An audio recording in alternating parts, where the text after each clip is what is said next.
入っていく、相手の方に入っていく。少林寺拳法の井上博夢先生がマンツーマンで指導しているこの女性、とても真剣に聞き入っています。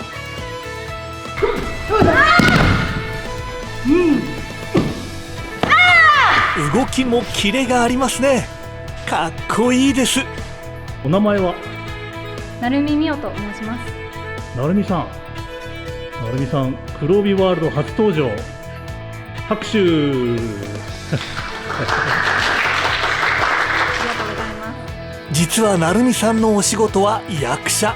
大学から始めた少林寺拳法が大きな力になっているそうです。成海さん、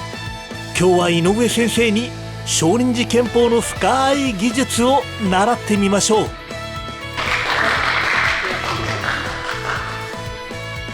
井上先生、今までたくさんの少林寺拳法の技術を見せていただきましたが、女性に役立つご真術があればぜひ成海さんに伝授をお願いします。日常で怖いなと思った面にあったこととかあります？あります、何度か。その時は少林寺拳法で撃退？撃退まではいかなかったんですが、やはり事前に危険を察知するっていうことはやっぱり身につけてきたので、そういうことは役に立ったなと思います。井上先生、実際に危険な状況になった際に対応できればいいですが、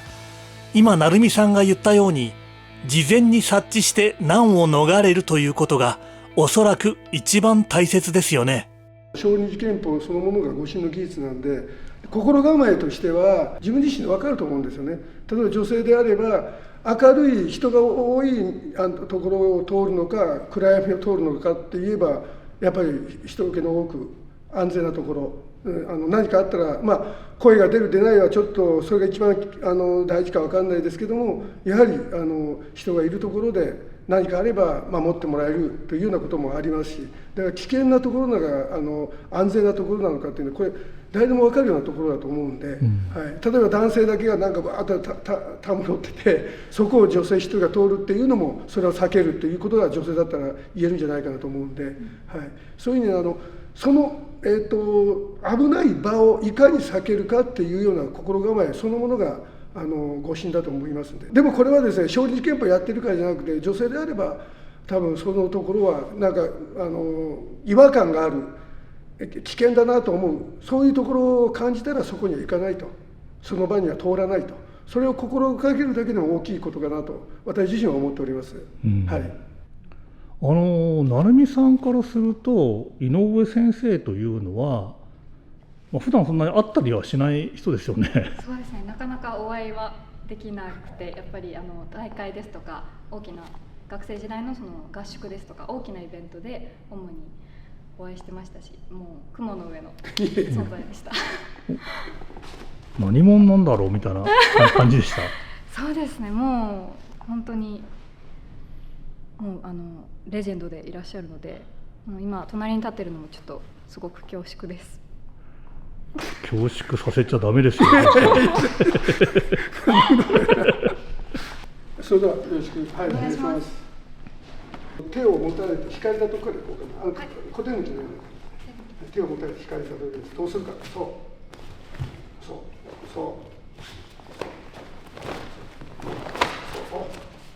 もう一つやってみようか。引かれたところにこうやると相手さらに引いてくるからこう、だから引かれたらさらに引かれた相手の近くに寄ってこう抵抗しない、相手の力に抵抗しないで、抵抗しようとするとバランスがこんな崩れたり、今でも成海さんはすごく少林拳法の技で守ってこうやったからいいんだけども、これは実際素人の人であればこう取られる、ところがこう取られたら殴られる恐れもあるから、相手の裏引きをプラスの技、相手が50で引いたらこっちの30の力80の力で相手の裏に入ってくる、そのまま相手の裏に近づく、それで手見とる、うま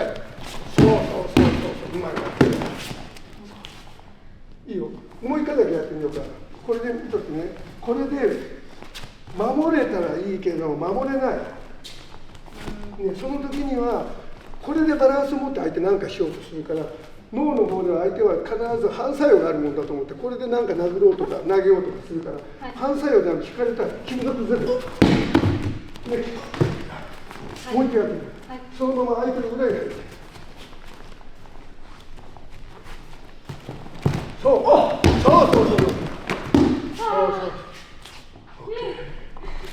そのままに引かれる場合もあれば、受けて目打ちをする。この時には捕まえた時に相手の中に入ってこちらに近づくんじゃなくて、相手の肩の方に入って目打ち、それ目打ち、目打ち。裏手は相手の3号4号当てる、こっちに入ってつく場合もあれば、相手の側面ここをつく、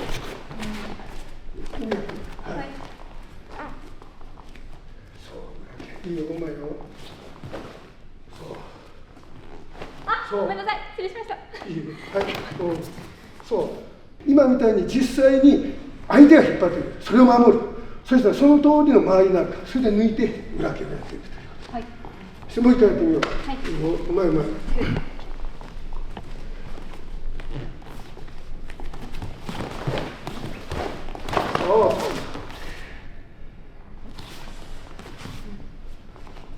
相手に手を引っ張られた場合に踏ん張って抵抗するのではなく、自分から接近するということですね。もう少し詳しく教えてください。引っ張ってもらおうかね。はい。片手今こうやって引っ張って、これを例え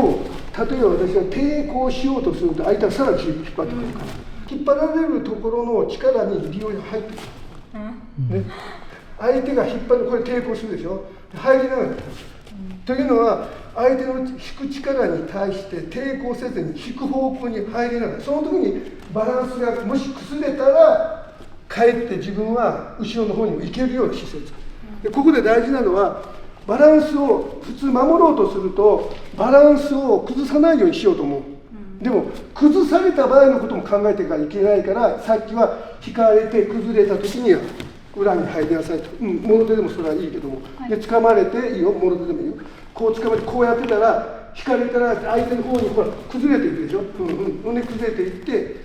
って骨崩れていく、これで取っていく。でもう一つはこう掴まれたら相手の方にここで抵抗せずに、こう抵抗せずに一瞬守ると同時に相手の力の中を入っていく、相手の方に入っていく、そして守る。いいですか、こういうふうにいくでしょ、はい、この力が入るでしょ、それをチュッと入っていく、ね、それから上に上げていく、こういう状態を作っていく、はいはい、であまりにも力の引っ張り合いしない、で戻ってくる、一瞬距離になるでしょ、手が、はい、はい、じゃあいきますよ、こう引っ張るでしょ、でちょっと手は上にそう上げて、その瞬間にちょっと中に入る、そうもう一回。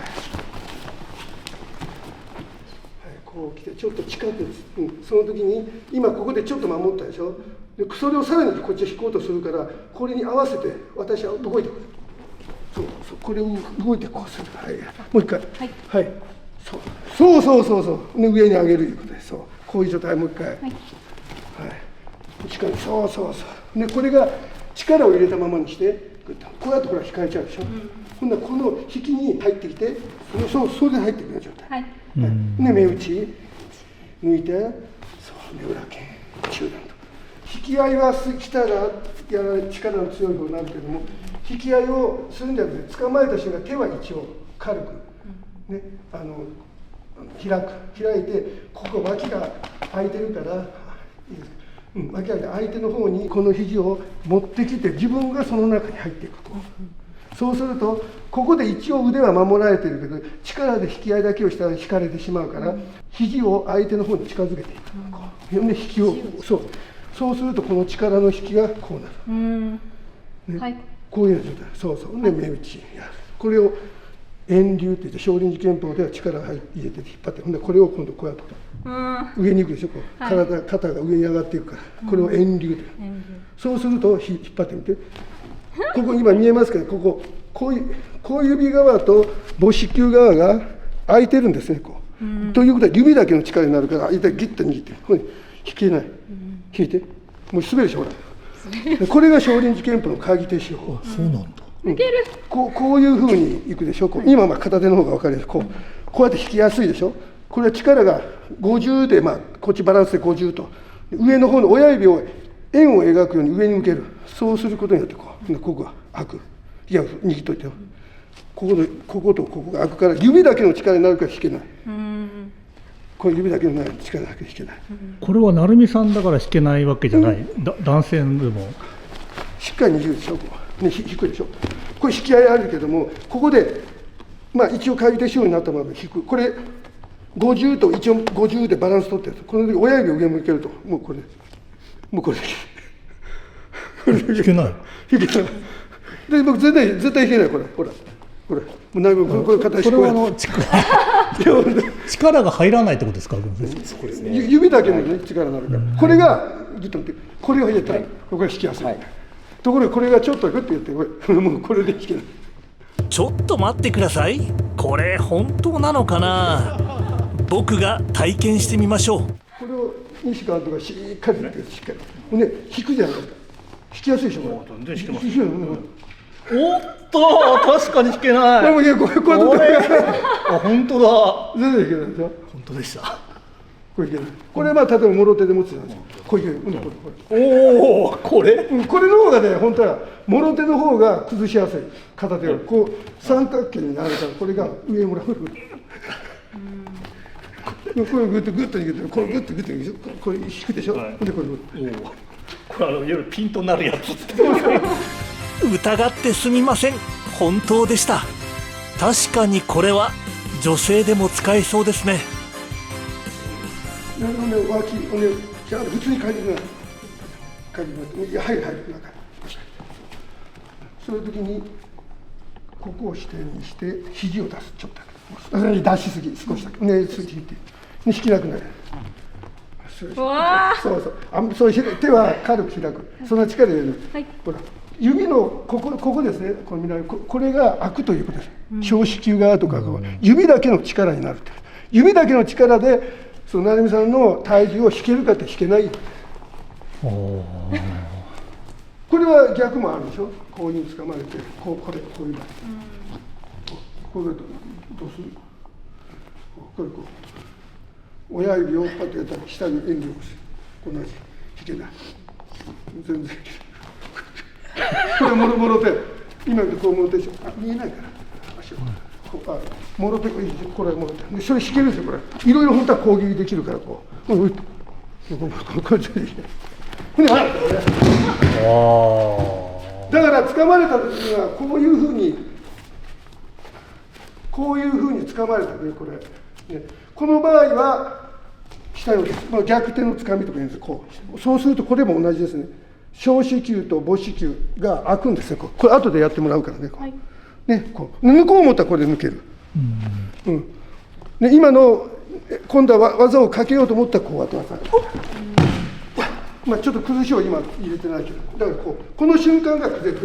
てしまう。だから掴まれたらこういうような状態です。全然もう引けない。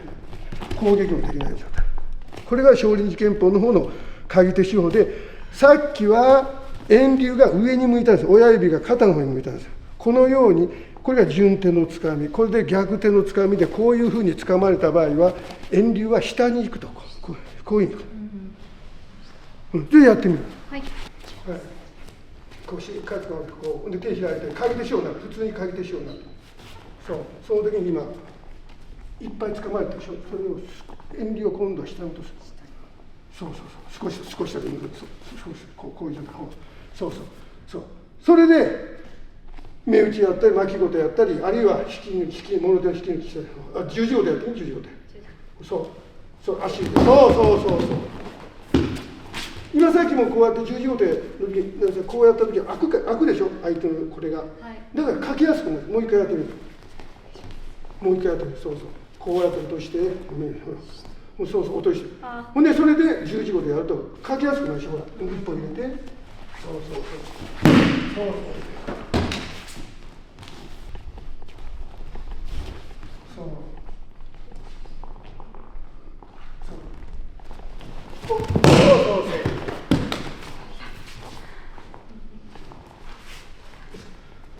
で今みたいに必ず、鍵手使用というのはこういう捕まえて円を起こす、上からなのか下からなのか、もっと上達していくとこの円の作り方が球体になる、横になったり縦になったりとか、球体で守っていく。だからこういうふうに、握られた場合はこういう感じになっている。これだって縦こっちの方の球体、こういう動きになるから、だからいろんな見方していく。だからうちでいう鍵手の遠流いうのはすごく女性にとって大事なこと、相手に力を半減させる、力をなくさせるような状態になるから。この技術は上級者になってから習えるのでしょうか。これはもう最初からです。白帯からです。今言う小手抜きっていうのが最初なんで、ただ説明の仕方としては遠流だとか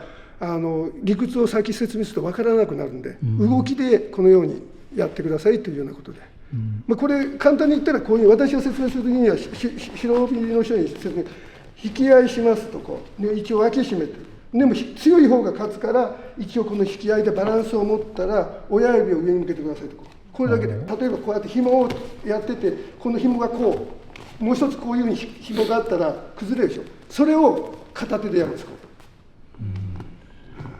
これで一本の紐でつながってて方向を変えるんですよ。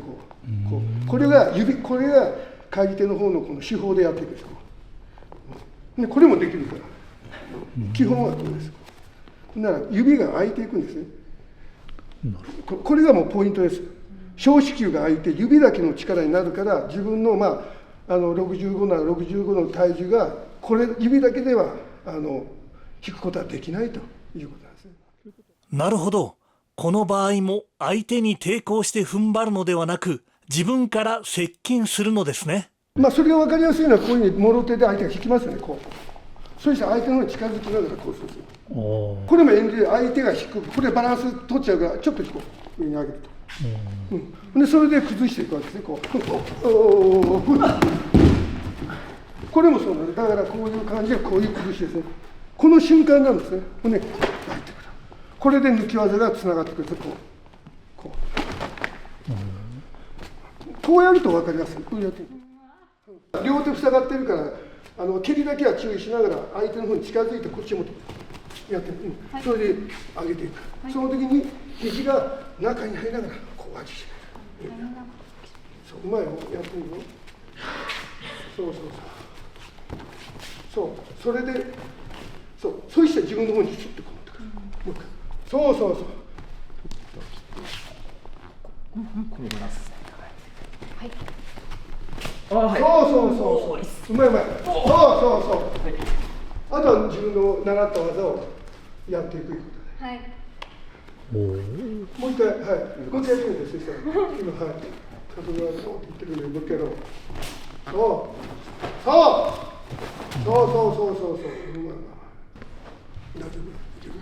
ほんなら同じように今さっきの十字路でやったのをもろ手でやったの、これも同じ両手で掴まれて、こう掴まれた時にこれだと引きやすい。それで相手が秋元健士の方がプッと一瞬受けて脇をこう締める、引かれるでしょ、こう引き合いしなくて近くにこうでやってみる。そうすると相手が浮かなくてもこういう状態になればもう相手何もできなくなるから、あまり近づきすぎても近づきすぎてもいいけども、近づきすぎたら当然ながら両足があるから蹴ってきたりもする。それをさせないようにするのが今の、一瞬の動きだ。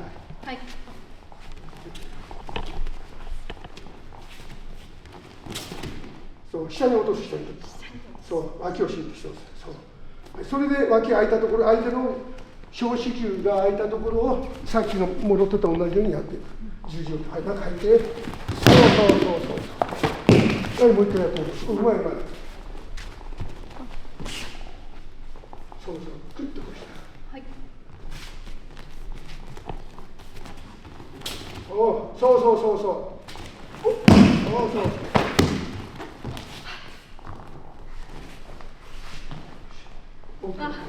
でそこで今さっきの最初の方の動きになってこういうふうに掴まれた時に入った時に金的をパッとね置くようにゆっくりでいいよ、こういうふう最初からこっちやってもいいけどこのままで金的な、ね、これが一番のあれですね、目打ち、胸こう、送ります。そう、送ることできるよね。はい、これでちょっとやってみて。はい、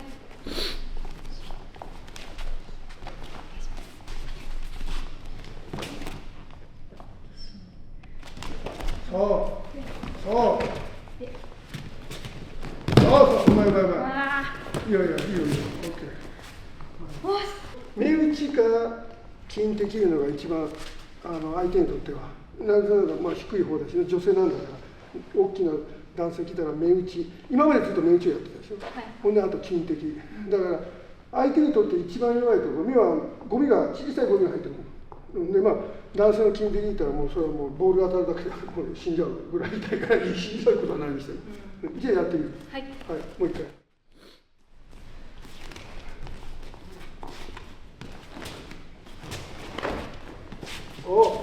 そう、目打ちはそういうの。オッケー。いいよ。だから技術、虚撃って相手の強を必ず狙うと。で今目打ちをこうやったけども、目打ちや金的やったけども、それは当然ながら手刀技でもそれは何でもいいんだけども、一番相手の弱いところを自分の強いもので処理するという。はい、だからまあ後で時間ね、この流れであればなんだけども、当て身そのものはこの肘打ちだとか、この三角になると一番女性にとって強いから、そういうところで当て身を入れたりとかするのは非常に大事なことなんで、はい、それはまた説明はやっていこうと思うけども、はい、でここで成美さんにここで言いたいのは、説明したいのは、これはもう本当全員に話したいことはこういうふうに、今さっきもやってきたけど、だから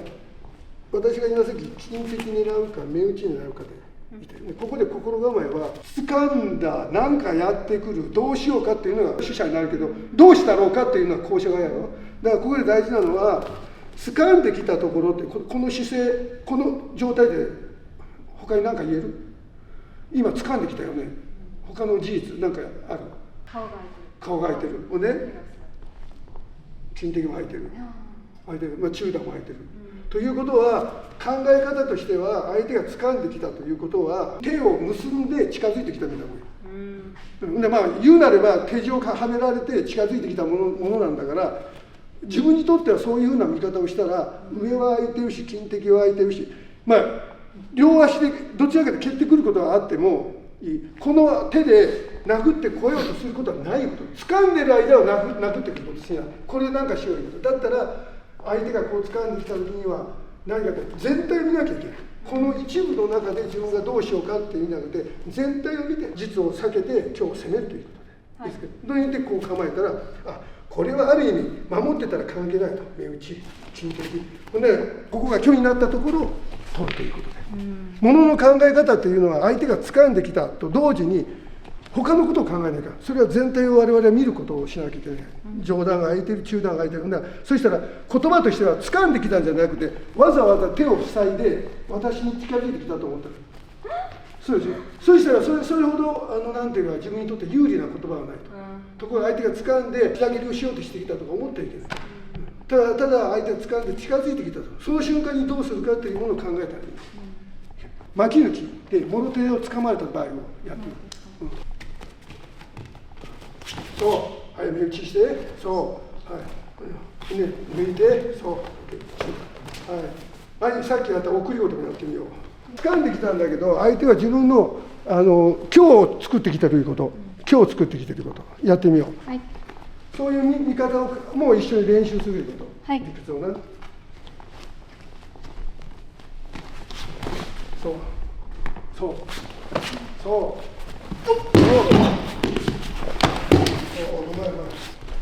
掴ませたと思う。掴まれたんじゃなくて掴ませたと思う。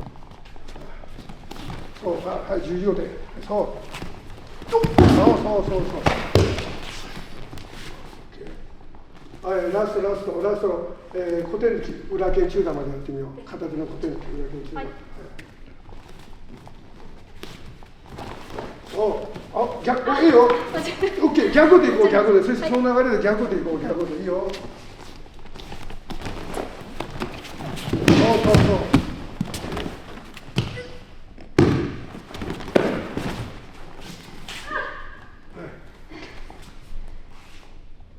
う。少林寺拳法では大事なことは、今までも練習してきた中で大事なことは、主者側の立場と後者側の立場でこれ分かれて練習してるんで、入れ替わって練習するでしょ。そしたらたまたま例えば相手がこういうふうに掴んで腕逆取りしてきたとかね、脇でなんか締めてきたとかっていうようなことを言うけども、それは後者側がそうしてきているということで、主者側は何かっていったら別の見方、そういうふうにしたらああやられる取られると思っちゃうから、じゃなくて両手が掴んできた瞬間は空いていると、でまだ攻撃していない、即守れるとか、そういうふうに物の見方を考えながら両面を見ていくということ、両面を必ず部分だけじゃなくて全体を見る、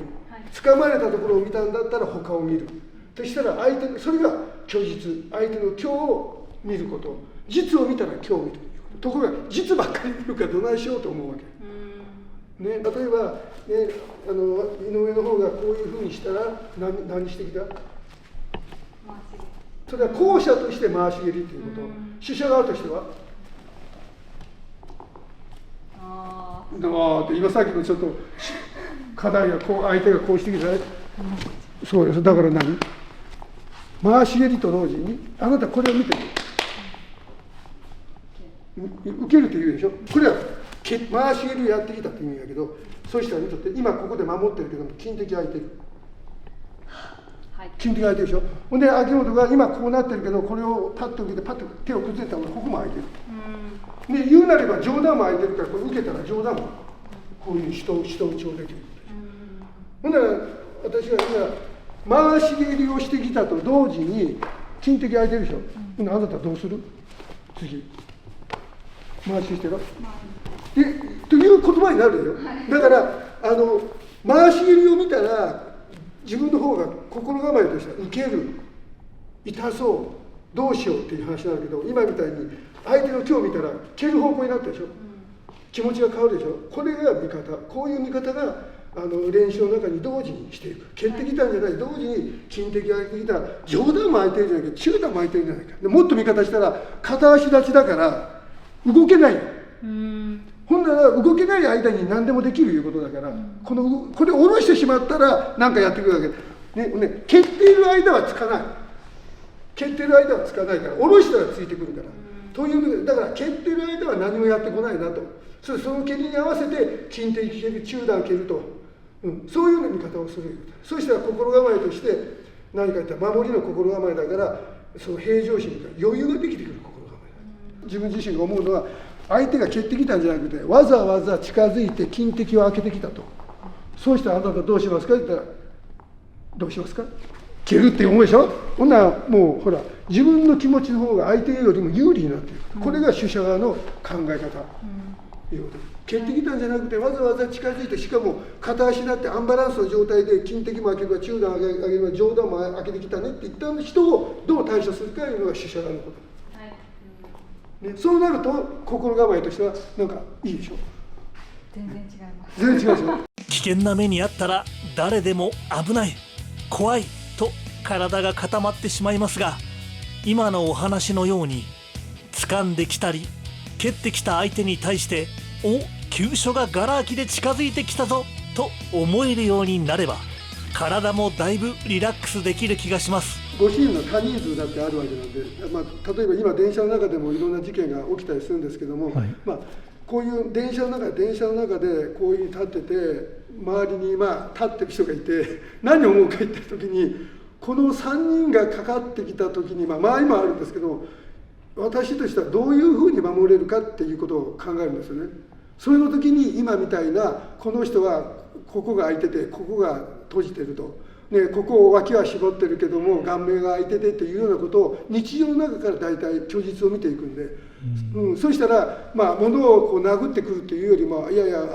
なんか顔面を開けてきたなというのが日常の中から見えてくるっていうか、だから日常の中で余裕ができてくるいうか、それは毎回やってるわけじゃないけども、そういうふうな訓練をしていくいうか、日常の中で虚実をいかに見ていくかと、自分にとっての虚は何なのか、自分にとって実は何なのか、そこにいる相手がもし攻めてきた時に相手より自分が先を取るための位置関係どうだとか、手の位置はどうだろうかというのは計算します。それはで訓練として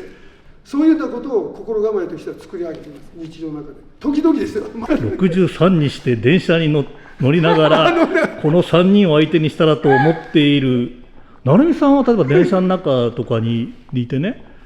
なんか誰かがかかってきたらとか、こう来たらこうしようとか想像したりすることありますか？やっぱり妄想しちゃいます。そうなんですか。例えばまずここで今触られたらどう対処しようとか、まずは顔を狙おうかなとか、武道を始めてからなんでしょう、やっぱりこう相手があってありきで練習していけるので、こう常にこうやって相対になって、こう一足一見の間合いで、一緒に修練を積んでいくんですけど、この文法のこの間合いがもう鍛錬のうちに自分の中に染みついていって、なので電車の中にいる時にすごく満員電車、やっぱり東京は満員電車で人が多いので、すごくだんだんこう大人になっていくにつれてこの距離感が気になってきたりとか、すごい女の子でこうもうこのぐらいの距離にいる方とか、自分に近づいてくる方とかはすごくなんて言うんでしょう、心配になってしまうというか、自分ですごい気になってしまう。すごい自分自身も目打ちができる距離に入られるとちょっとこう気になるようになったりとか、ちょっと警戒をすぐ持っちゃうようになったりはありました。いいですね。いい弟子じゃないですか。じゃあこの2人が電車に乗ってったら2人とも妄想しまくるっていう。一つ訓練として大事なのは物の見方や考え方だと私は思うので、ですね。腕っぷしがどうのこうのじゃなくて、人間関係を作るのも護身の技術ですし、自分の身を守るというのも護身の技術なので、それがうちの少林寺拳法の護身の技術を日常の中で生かしていくことだと思うので。成美さん、でもどうです？この雲の上の仙人みたいな井上先生に直接教わって、何か今のお気持ちとかは？そうですね。すごい何分の1かの井上先生をこう自分に憑依させられたかのようなちょっと気持ちになってます。勇気がちょっとついたというか、やっぱり社会人になって少し少林寺拳法できる機会が少し減ってブランクがあったので、そういう意味ですごく。でも井上先生はやっぱりこの動きもおしゃべりも早いから情報量がすごいですよね。どんどんこうそこにやっぱついていかなきゃっていうのが成長するのかもしれませんね。お弟子さんはね。すいません、ちょっとできるだけ今遅らせてやってます。ゆっくりとスローで。はい、わかりました。はい、じゃあありがとうございました。はい。すみません、ありがとうございました。はい、ありがとうございました。はい、それではお願いします。少林寺拳法の教えの中に不殺活人というのがあります。以前はですね、不殺不害と言います。相手を殺さずに、そして相手を傷つけずに、傷つけずにっていうのはもう最悪な面というのは殺すことは良くないし、もう当然後遺症を残すことはよくありません。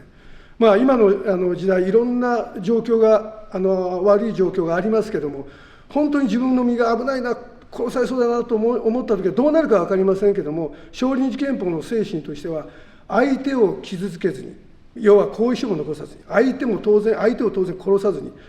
その場で制する、要はもしくは当て身も入れても相手が戦意を喪失するまでの当て身、要は相手を叩きのめす、蹴り倒すということではなくて、相手のことを常に考えて、相手が戦意を喪失する、もうあなたには攻撃しませんというように、そういうふうにさせる。その上で相手をできたら諭す、相手に二度とそんなことするなよと、他の人にも傷つけたりするなよという、こういうところが我々の考え方、精神なんで、相手が何か殴ってきたからって攻撃してきたらざまあみろって言ってバーン叩いて、それで終わりということではなくて、常に相手のことも考えていくと。そして相手をできたら制して、そこから諭していって、二度とそんなことするなよというところへ持っていく。これは我々の少林寺拳法の教えであり、相手との関係づくり、よくあるのは子供の時代でもありますよね。知らない子供とで相手が知らなかったも喧嘩したら仲良くなる。実はこれが我々の人間の本当に生き方だと思うんですね。喧嘩はしたけども、なんか一生懸命力を出し合って、でもその後はすごくすがすがしくなって仲良くなると。で我々の少林寺拳法の生き方、私自身が教わってきたのはですね、相手が悪いことして何かやってきてもそれを制して相手をちゃんと構成させる、これが少林寺拳法の生き方であるということです。そして今までも私は指導の中で言ってきましたけども、相手の味方ですよね。攻撃をしてきた、蹴ってきたら蹴りを見るんではなくて、いや蹴りだけを見るんではなくて、金敵が空いてきた、上段が空いている、片足立ちでアンバランスだ、このアンバランスな状況の時に自分はもっと有利ではないか、こういうものの見方、両手で手首を掴んできた、片手を掴んできた、何かやってくる、確かにそうだろうけども、相手は両手を自分自身で自分自身で塞がって、要は手錠をかけて近づいてきたと。こういう人は怖くないですよ。ね、顔面も開いてる、中段も開いてる、金敵も開いてる、両手は掴んでる間は何もしないと。こういうものの見方、我々少林寺拳法はこういうものの見方、相手の悪いところ、気になるなと思うところを見たらいいところを見る。で自分がもうこういうふうなもう良くないなと思ったら、良い面を見ていく。そういうふうなところの両面を見る。これが少林寺拳法の中で、教えの中でも大事なことであると。力愛不二、健全一如、自他協楽、相反するものが必ずバランスよくセットになっているという、こういう教え、これが少林寺拳法の技術の中にも生かされているということなんで、そしていざとなった護身の場でもそういう見方と、そして相手に対するなんていうか敬意というか、相手をちゃんと処置して構成させる、そういう生き方があるということを、こういうところをご理解していただきたいなと思いますので、はい、ぜひよろしくお願いします。少林寺拳法の方の修行にも励んでもらいたいし、少林寺拳法を始めてもらいたいなと、そういうふうに思います。以上です。ありがとうございました。Everyone is a hero in 黒帯ワールド。黒帯ワールドでは誰もがヒーロー。もちろんあなたも。それではまた黒帯ワールドでお会いしましょう。